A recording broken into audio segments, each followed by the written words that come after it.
ഈ ഒരു വാർത്താ ദിനത്തിലെ ഇന്നത്തെ മറ്റൊരു പ്രധാനപ്പെട്ട വാർത്തയായിരുന്നു ബത്തേരി സഹകരണ ബാങ്ക് നിയമനക്കോഴയിൽ ഐസി ബാലകൃഷ്ണനെതിരെ കേസെടുത്ത് തുടർ നടപടി സ്വീകരിക്കണമെന്ന വിജിലൻസിന്റെ അന്വേഷണ റിപ്പോർട്ട്. 3 മാസത്തെ അന്വേഷണത്തിനൊടുവിലാണ് റിപ്പോർട്ട് സമർപ്പിച്ചത്. ബാങ്ക് നിയമന വിഷയത്തിലെ പണമിടപാടായി ബന്ധപ്പെട്ടായിരുന്നു DCC ട്രഷറർ NM വിജയൻ ആത്മഹത്യ ചെയ്തത്. ആ ആത്മഹത്യയുമായി ബന്ധപ്പെട്ടുള്ള അന്വേഷണമാണ് ഇപ്പോൾ ഐസി ബാലകൃഷ്ണനിലേക്ക് വളരെ കൃത്യമായി അന്വേഷണ റിപ്പോർട്ടോടെ എത്തിയിരിക്കുന്നത്. PV ജോഷിൽ തയ്യാറാക്കിയ സമഗ്രമായ റിപ്പോർട്ടിലേക്ക്. വിജിലൻസ് ഡയറക്ടർ യോഗേഷ് ഗുപ്തയ്ക്ക് നൽകിയ റിപ്പോർട്ടിൽ പറയുന്നത് ഐസി ബാലകൃഷ്ണൻ MLA-ക്കെതിരെ കേസെടുത്ത് തുടർ നടപടികൾ കൈക്കൊള്ളണം എന്നുള്ളതാണ്. എന്തായാലും വിജിലൻസിന്റെ പ്രാഥമിക റിപ്പോർട്ടിൽ ഐസി ബാലകൃഷ്ണൻ MLA-ക്ക് ഈ നിയമന കോഴയുമായി ബന്ധമുണ്ട് എന്നുള്ള കാര്യം വ്യക്തമായിരിക്കുന്നു എന്ന് വേണം ഇതിൽ നിന്നും മനസ്സിലാക്കാൻ.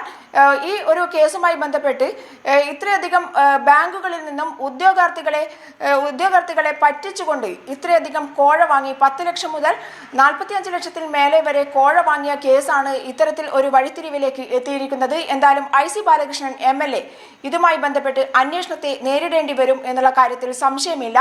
ഇതുമായി ബന്ധപ്പെട്ട് സമൂഹത്തിന്റെ വിവിധ തുറകളിൽ നിന്നും പ്രത്യേകിച്ച് CPIM-ന്റെ ഭാഗത്തു നിന്നും പ്രതികരണം ഉണ്ടായിരിക്കുന്നു. CPIM ജില്ലാ സെക്രട്ടറി K. റഫീഖ് അപ്പോൾ തന്നെ പ്രതികരിച്ചത് ഐസി ബാലകൃഷ്ണൻ MLA സ്ഥാനം രാജിവെക്കണം എന്നുള്ളതാണ്. അതുമായി ബന്ധപ്പെട്ട് ഈ ഒരു കോഴ വിവാദവുമായി ബന്ധപ്പെട്ട് വിജിലൻസിന്റെ പ്രാഥമിക റിപ്പോർട്ട് വന്ന അടിസ്ഥാനത്തിൽ അതിനെ മാതൃകാപരമായി കണ്ട് രാജിവെക്കാൻ തയ്യാറാകണം എന്നുള്ളതാണ് CPIM-ന്റെ ഭാഗത്തു നിന്നുള്ള പ്രതികരണം. ബത്തേരി ടൗണിൽ ഇന്ന് ഇതുമായി ബന്ധപ്പെട്ട് പ്രതിഷേധ പ്രകടനം CPIM അടക്കം നടത്തിയിരുന്നു.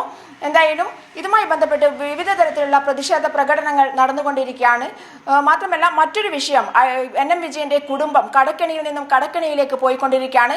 ഇതുമായി ബന്ധപ്പെട്ട് NM വിജയന്റെ മകന്റെ ഭാര്യയും പറഞ്ഞ മറ്റൊരു കാര്യം കൂടിയുണ്ട്. തങ്ങൾ കടക്കെണിയിൽ നിന്നും അതൊക്കെ തന്നെ പരിഹരിച്ച് മുന്നോട്ട് ജീവിക്കാൻ പറ്റാത്ത ഒരു സാഹചര്യത്തിൽ ആത്മഹത്യയിലേക്ക് തങ്ങളുടെ കുടുംബമടക്കം ആത്മഹത്യയിലേക്ക് പോകുന്ന ഒരു സാഹചര്യം വന്നാൽ അതിന് പൂർണ്ണ ഉത്തരവാദി ഐസി ബാലകൃഷ്ണൻ MLA ആയിരിക്കും എന്നുള്ള കാര്യത്തിലും അതുകൊണ്ട് തന്നെ ഈ ഒരു വിഷയം കൂടി പുറത്തു വന്ന ഒരു സാഹചര്യത്തിൽ വിജിലൻസ് റിപ്പോർട്ട് കൂടി പുറത്തു വന്ന അന്വേഷണ റിപ്പോർട്ട് കൂടി പുറത്തു വന്ന സാഹചര്യത്തിൽ ഐസി ബാലകൃഷ്ണനെ ഇനി കോൺഗ്രസ് എങ്ങനെയാണ് കൈകാര്യം ചെയ്യുക എന്നുള്ള കാര്യം കൂടി വ്യക്തമാക്കേണ്ടതായി കോൺഗ്രസിന് വന്നിരിക്കുന്നു എന്നുള്ളതാണ്. മാത്രമല്ല DCC പ്രസിഡന്റ് ND അപ്പച്ചൻ അടക്കമുള്ള ആളുകൾ ഈ കേസുമായി ബന്ധപ്പെട്ട് പ്രതിക്കൂട്ടിലാണ്. ആ ഒരു സംഭവം കൂടി ഗോപിനാഥൻ അടക്കമുള്ള നേതാക്കൾ ഈ 3 പേരെയും ഇനി കോൺഗ്രസ് എവിടെ നിർത്തും എന്നുള്ള ഒരു കാര്യം കൂടി കോൺഗ്രസ് വ്യക്തമാക്കേണ്ടതുണ്ട്. മാത്രമല്ല ഇവരെ പല പ്രധാന ചടങ്ങുകളിലും ഇപ്പോഴും മുൻനിരയിൽ നിർത്തുകയാണ്. മാത്രമല്ല പ്രിയങ്ക ഗാന്ധി അടക്കം പങ്കെടുക്കുന്ന പരിപാടികൾ പ്രിയങ്ക ഗാന്ധി ഇടത്തും വലത്തുമായി ND അപ്പച്ചനെയും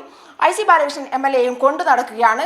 ഇതിനൊക്കെ തന്നെ എന്ത് മറുപടിയാണ് കോൺഗ്രസിന് പറയാനുള്ളത് എന്നുള്ള കാര്യവും NM വിജയന്റെ മകന്റെ ഭാര്യയും അടക്കം ചോദിക്കുന്ന ഒരു സാഹചര്യം കൂടിയുണ്ട്.